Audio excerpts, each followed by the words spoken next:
for College Smart Radio, recorded on July the 18th for broadcast on July 27th, 2013. Guest, Wesley Gunter. 2 segments recorded in stereo. Rolling on 1.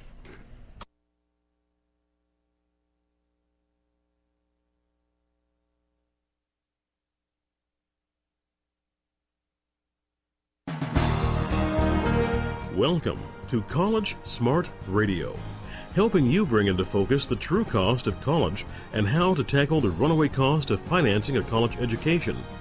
College Smart Radio is hosted by Beatrice Schultz, a certified financial planner and founder of Westface College Planning.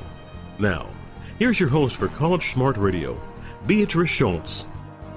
Bank of America's 2013 Spring Merrill Edge Report recently found that even families who feel they have their financial acts together are still planning to use a mix of sources to pay for college, including federal loans. So this potentially huge swing in the cost of borrowing will add another layer of confusion and complexity for the middle-class family trying to send their child to college, while still making ends meet and planning for retirement. On today's College Smart Radio program, I have a Merrill Edge Financial Solutions Advisor as my guest. We'll be discussing the college planning section of this Merrill Edge report and sharing some of the findings. Hi, I'm Beatrice Schultz. Welcome to our weekly show, College Smart Radio, where we help you tackle the runaway costs of a college education. Our show is all about bringing up-to-date and practical advice to parents who are dealing with the cost of a college education for their kids. With some private schools costing over $60,000 a year, a UC costing close to $35,000, and a California State University running $25,000, parents need more help than ever. We bring you that help by sharing ways to pay less, tapping into financial aid, and prioritizing your source of funds to make sure you get through the most expensive years of your life. Based on my own education and experience, I share my insights with you week in and week out. I'm a certified financial planner and the owner of the San Carlos-based college planning business, Westface College Planning. I host educational workshops on college planning and consult with parents on a daily basis. And I bring in experts in many areas of the college process. From counselors, financial aid officers, student coaches, parents, and even students, you'll learn firsthand the ins and outs of how to pay for college and survive financially. In addition to our show, you can find lots of powerful information at our website, collegesmartradio.com. We have many articles with up-to-date information on navigating the waters of paying for the runaway costs of college. We have a monthly e-newsletter full of content about college planning. We also have posted a glossary of key terms used in the world of college planning, terms like total cost of attendance, FAFSA, net price calculator, and so forth. And we have a link to our free community parent workshops and webinars that I host to teach parents about how to pay for college and how the financial aid system really works. Let's get started with today's show. Colleges from coast to coast are becoming more expensive.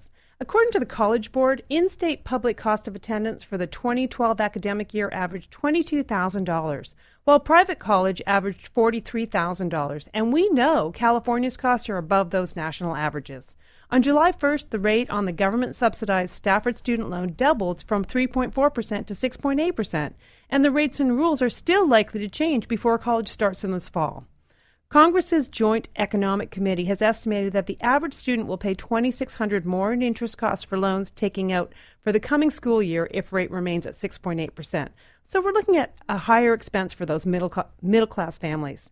Tuition at four-year state schools increased at a faster rate for in-state students than their out-of-state classmates in the past 3 years, according to a report released Tuesday by the U.S. Department of Education.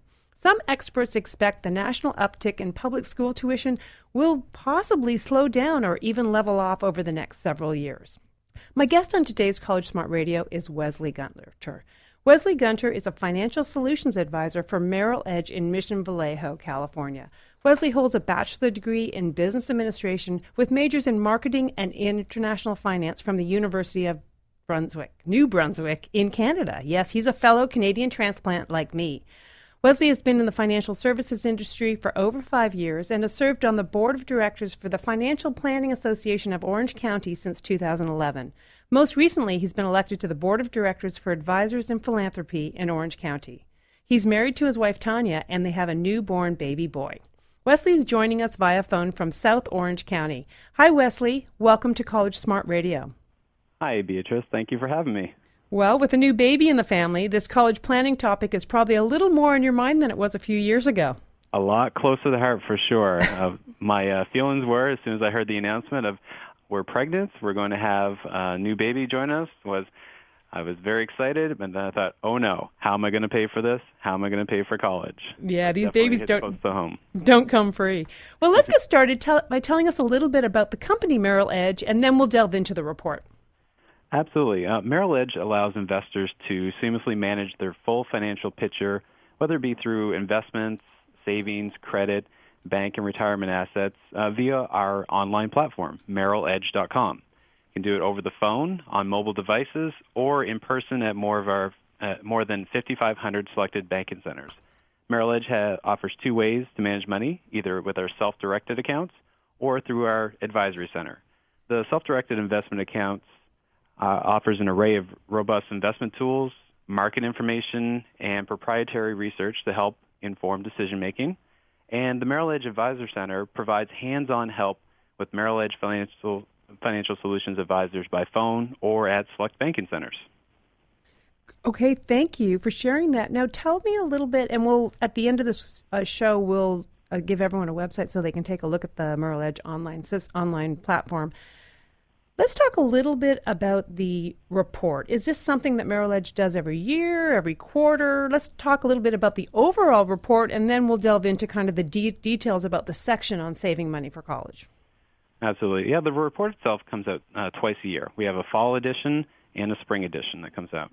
So in our most recent reports we've been working with for the spring of 2013, it's been focusing on a lot of things that are top of mind for consumers. And right now, some of the biggest topics out there are college planning and the changes in the interest rates. So let's talk a little bit about what is going on, or what are you hearing back from? Now, is this actually, tell us a little bit about the report. Is this a report where you go out and get feedback from your clients? I mean, kind of looking at some of the report online here, and I will have that website available on my website, so anyone can take a look follow along with us.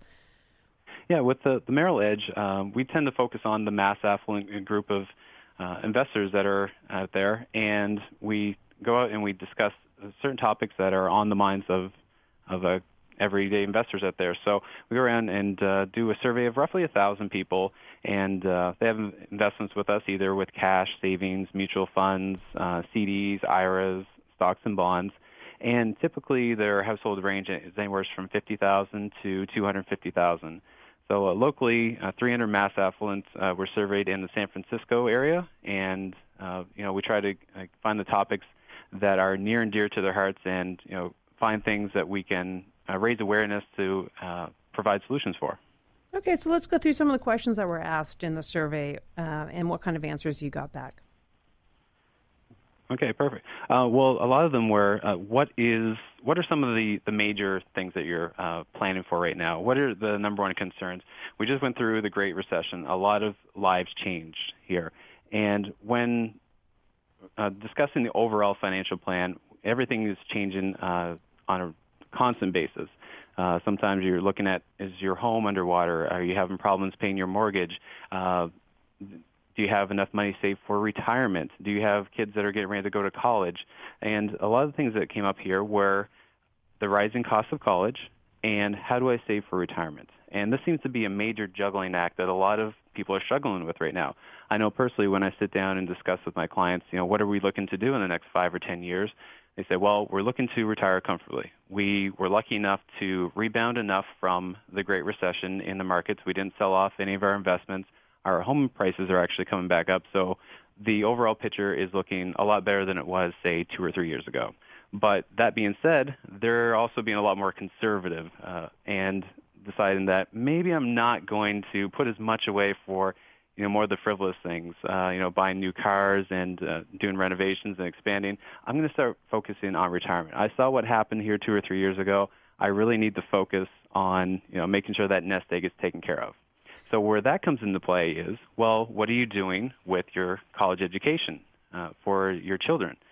And when it comes to that, a lot of them have said that they're not willing to really incur debt, or they're not willing to actually cut back on retirement. Over 50% of the people that responded here said no, I'm focusing on my retirement account. When it comes to college, I think that, it's a great thing to have, and, would not discourage any of our children from attending college based on price alone. But really, I'm going to focus on hitting my retirement goals. So that being said, there's a lot of opportunity to discuss, to say, well, how are we going to save for this? What are the opportunities out there? What are some things that we can look into to help you achieve that college education goal if you're staying on plan with your retirement goals? It's a real tough one that I run into also with families that walk in my door, where they, many of them are finding it struggling to meet their retirement goals, but they still come in the door and they love these kids, as you now know, now that you have a kid of your own, and they want to do everything for them. So they're like, we're just going to make it happen. And often, I think what you said, that's really interesting that you're actually hearing from people. They'll say, hey, let's cut down on some of our expenses today to set money away for retirement. The more comfortable they are in the retirement, and also having some of that money available for college will make a real difference as far as just being in a better place than when those seniors walk in my door and they're like, well, we want to do everything we can for our kid, but we really don't have any money for it. And that's why these loans have become just such a huge issue. So that's an interesting point, that people are recognizing it more, maybe than they did 10 years ago. Yeah, and it's amazing. Pretty much 30% of the people in the survey here have only saved around $20,000 for college. And going back to the numbers that you were mentioning at the beginning of the program, in 2012, the average in-state public college is around $22,000. So when you look at that and you see what people have saved, you can chalk that up as, well, there's 1 year of college out of the 4 years. And then when you take a look at some of the other ways that people are funding, students are funding their college, grants and scholarships usually make up another 25% of that. So consider that year number 2. We're left with 2 more years. What are we going to do here? Where are we going to get this money? A lot of it, you might get a handout from grandma and grandpa or some aunts and uncles. Here's a little bit to help you with some room and board, and maybe buy you a book. But when it comes down to it, after the savings and scholarships have been exhausted, we're looking at student loans. And that's why it's a major concern for a lot of people. I think the number that you quoted, which is that families have $20,000 saved for college, is even higher than the national average. And that probably also bodes well for people who are working with a financial advisory firm like Merrill Edge, or working with our financial advisory firm, are the ones that perhaps have more of a plan than the $5,000. But the cost of the college is so much more than what most people have saved.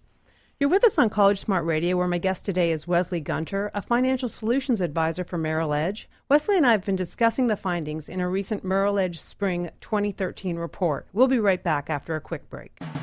For more information on today's topic, visit collegesmartradio.com or call area code 650-587-1559. College Smart Radio continues in moments on AM 1220 KDOW.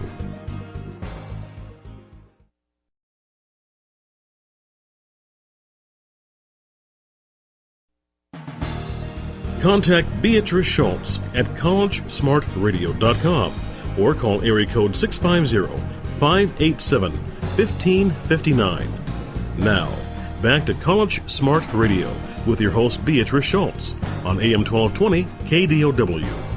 Welcome back to College Smart Radio, where we help you tackle the runaway costs of college. I'm Beatrice Schultz. We all know that college is expensive and will most likely be some of the most costly years for a family. Understanding how to navigate the college costs is the smart thing to know.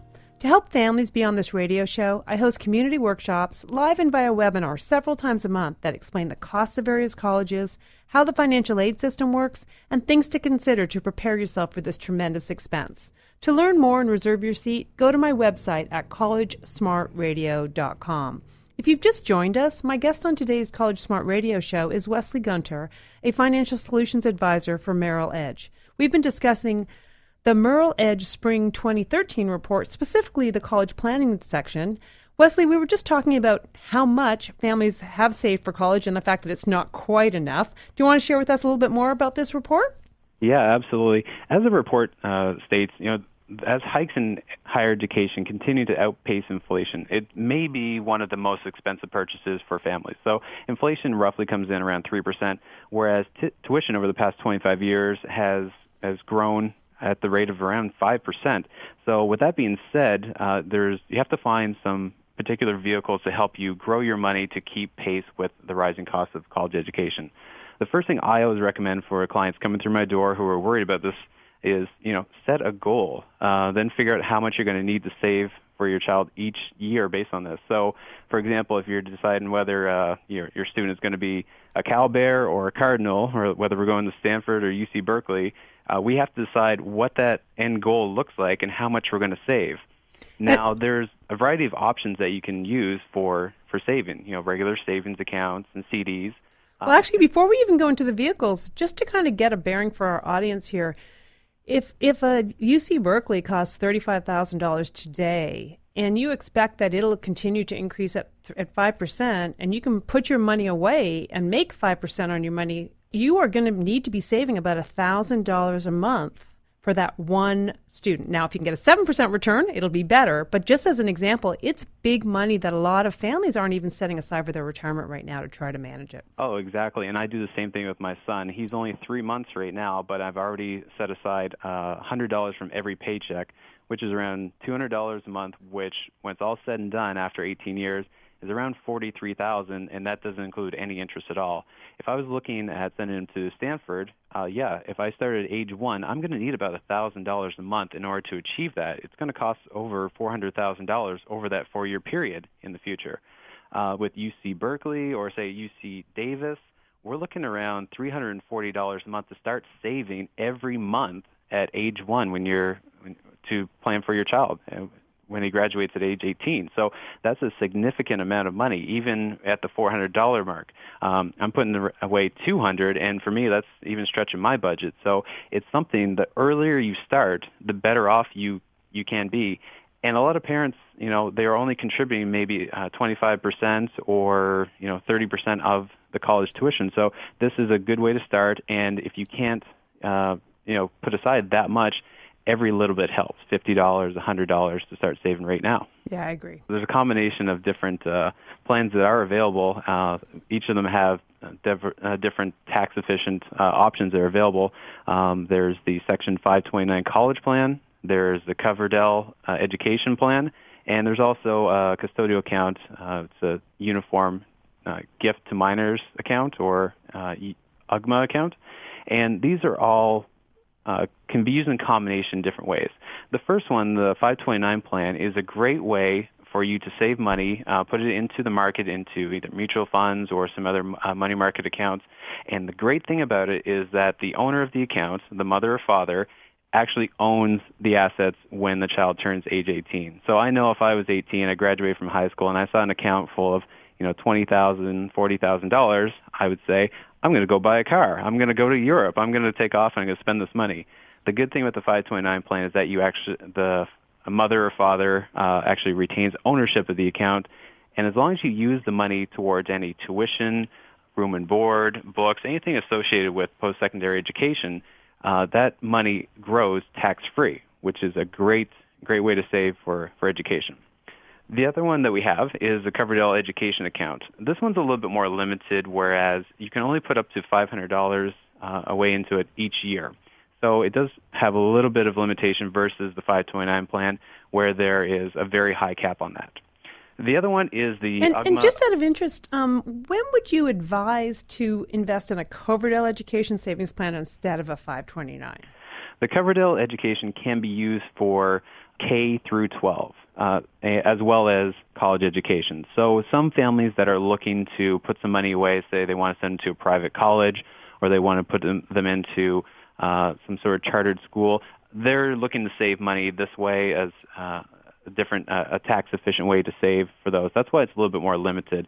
So using these in combination with putting a little bit, if you're looking to go to a private high school, putting money into the Coverdell education plan would be good, and then also use it in combination with the 529 for when you go to college. Yeah, and just to confirm for our audience so they understand, the 529 money cannot be used for a private high school. It can only be used for post-secondary school. Is that correct? That's correct, right.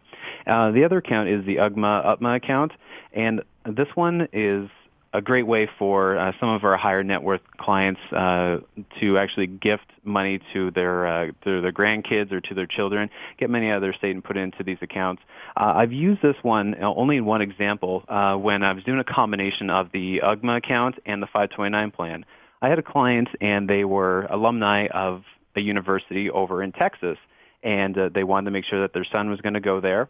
So they had saved up a lot of money with the 529 plan and is going to use that to pay for their room and board and tuition.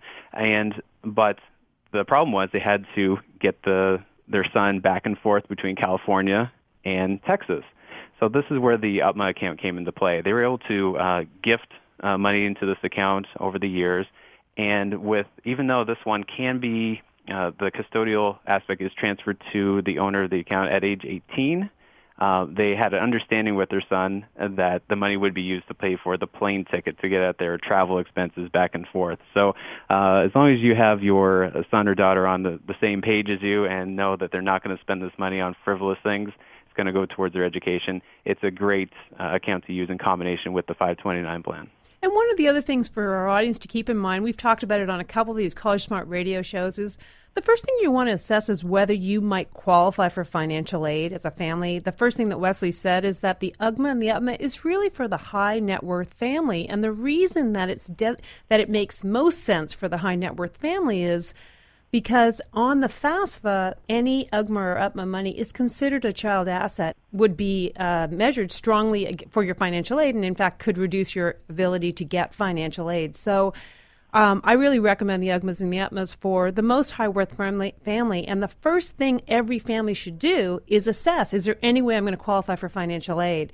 Those 529s and Coverdell education savings accounts will be considered parents' assets, which are weighed less than the UGMA and UTMA, which are children's assets and weighed more, if you might be a financial aid-based client. If not, then all these tax advantages are the way you want to go.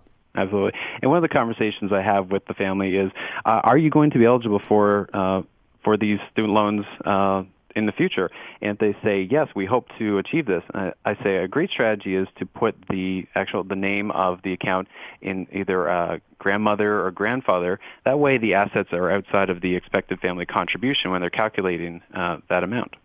Great point. So if a parent owns a 529, it's not considered a parent's asset in the FAFSA, but don't forget, if the grandparent uses that 529 to pay for college, it's considered income for the student. So the grandparent or other family-owned 529s or Coverdells should always be wait and spend that grandparent money in that last year so it doesn't affect financial aid for the next year going forward.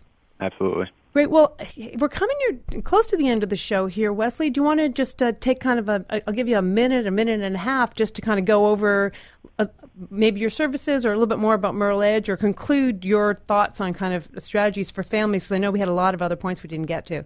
Yeah, absolutely. Just one of the main things that I mentioned to my clients when you are starting to save for college is the longer you have to save, the younger the child is, the better. It gives you a chance to start saving, and the earlier the better. Set your goal, how much are you looking to save, and work with the financial advisor. Decide which plan is the best for you, which accounts are best for your situation. Everyone is different, and there's no blanket solution for every single person out there. Work with the financial solutions advisor. Try to find the accounts that are good for you. And please visit our website, merrilledge.com. We have a great tool. It's the Merrill Edge College Planning Tool. It's a great way to help you take a closer look at how to pay for college. It provides estimates for required monthly savings needed to fund your child's education. You can plug in a different school, either if you're looking at Stanford, UC Berkeley, UC Davis, any schools available, and see what the cost will be and what you need to save. That's great. That's a great tool. So I'll have a link to that tool on my website. Wesley, thanks so much for joining us today on College Smart Radio. Thank you for having me. And the other thing for all our families to remember is when it comes time to pay for education, you don't want to necessarily have your retirement accounts, your 401ks, and your IRAs as a place that you're saving for college, because you have to pay tax, and if you're under 59 and a half, you have to pay a penalty to get access to this money. So it makes sense to separate your college funds from your retirement funds. I'll have a link to the Merrill Edge Report Spring 2013 report available on my website, collegesmartradio.com. Well, that wraps up another weekly show of College Smart Radio. We hope you picked up some new information today that helps you figure out ways to manage the runaway costs of college. You can hear us each week here on KDOW 1220 AM Saturdays at 3 p.m. We promise to bring you up-to-date information from the front lines of helping parents deal with the most expensive years of their lives. For a link to a podcast of this show and our prior weekly shows, go to our website, collegesmartradio.com. In addition to the podcast, you'll also find a schedule of our upcoming shows. Make sure you print out or bring up on your tablet our glossary of college planning terms for reference during our future shows. It's a complicated topic to navigate, and without knowing the terms, it's easy to get lost. This is Beatrice Schultz. Thanks for tuning into College Smart Radio. We look forward to sharing more helpful information with you next week. You've been listening to College Smart Radio with Certified Financial Planner Beatrice Schultz. If you have questions on today's topic, log on to collegesmartradio.com or call area code 650-587-1559. That's 650-587-1559. Join us next week at this time for another edition of College Smart Radio on AM 1220 KDOW.